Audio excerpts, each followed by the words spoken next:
All right, welcome back to the channel. It's your boy Fanon, and in this video, we're going to talk about Gervonta Tank Davis, Errol Spence, and Deontay Wilder, and a tweet that was retweeted by Gervonta Davis claiming that he was going to be the #1 American pay-per-view star.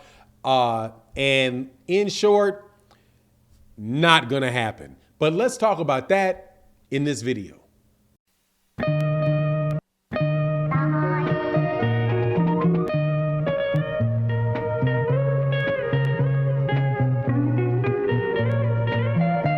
All right, welcome back to the channel. It's your boy Fanon. In this video, we're going to talk a little star talk about some of the best American fighters. Gervonta Davis specifically retweeted an article that was written about him in support of it. At least I have to assume that since he retweeted it, that he was supporting the message.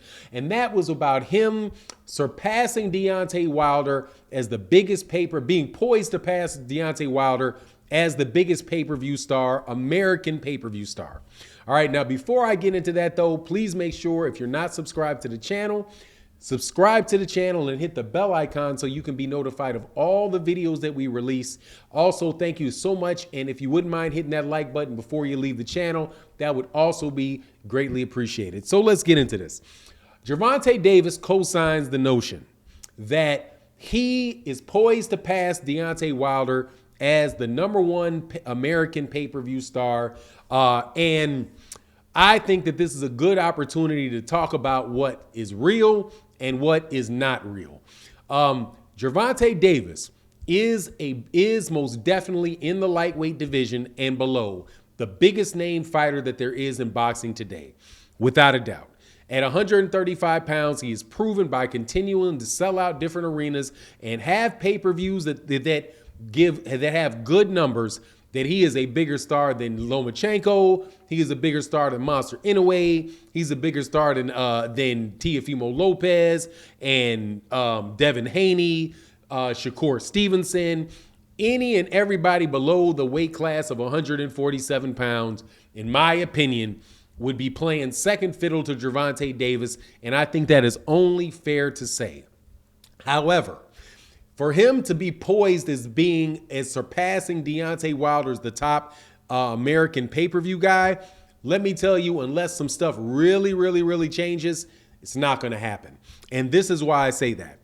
One is because he would actually have to pass up somebody else before he passed up Deontay Wilder.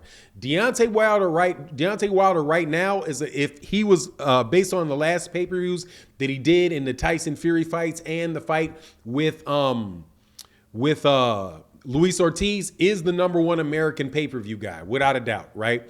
And I don't even think there's much an argument about that, unless, you know, you're some UK dude or some guy that just generally is on the bandwagon of disrespecting Deontay Wilder. Deontay Wilder sold a lot of pay-per-views. He had really big gates, all of the above. Definitely, like in the last 5 or 6 fights that he's had, definitely wound up being top-level guy. And there is a question about whether or not he's going to continue to fight. There was an article that came out today that was or several articles that were quoting an interview that he gave, just saying that he's just doing a lot of soul searching to decide whether or not he's going to come back. He still has sour taste in his mouth about what happened and what he thinks Tyson Fury did in the fights with him. And he also thought, that boxing is kind of fickle, how, before he lost, there were so many people hating on him, but now the same people that are hating on him are pretty much trying to congratulate him. But you know what that is. They're trying to build up Deontay Wilder after the loss so that the win over Tyson Fury means something, right? So anyway, but Gervonta Davis is not the #2 guy. Gervonta Davis is the #3 guy behind Errol Spence Jr. And Errol Spence Jr. Does not look like he is falling off anytime soon. And more importantly than that, Errol Spence Jr. has more quality fights available to him that it looks like he'll take than Gervonta Davis does. Gervonta Davis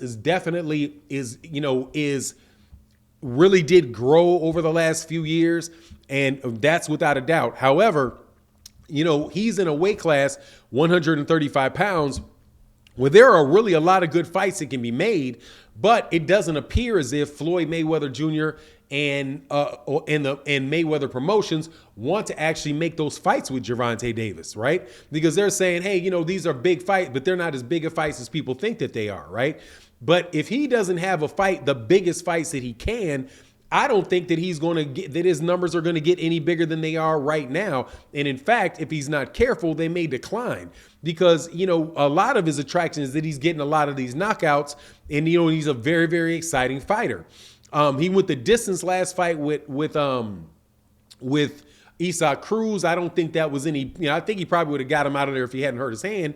But what is he going to do at 135 pounds that are really going to keep a lot of people's interest? His next fight is against Rolly Romero, which is a fight nobody's asking for, nobody wants. It's a mandatory fight, right? But it's not a fight that it's not a fight where people are like, well, I don't really know who's going to win this fight. It's going to be on pay-per-view. So if it's on pay-per-view, you know, how many people are really going to want to watch him, want to pay for him to fight Rolly Romero, right? But see, he gets past that. After that, who's he going to fight? At 135 pounds. It's like he's done the thing with fighting dudes with Latino last names so many times now, pretty much since he got the championship down there at 130 against Jose Pedraza, that at this point in time, it's just rinse and repeat, rinse and repeat, rinse and repeat. Now, I love watching Gervonta Davis fight because I think he's one of the best fighters in boxing.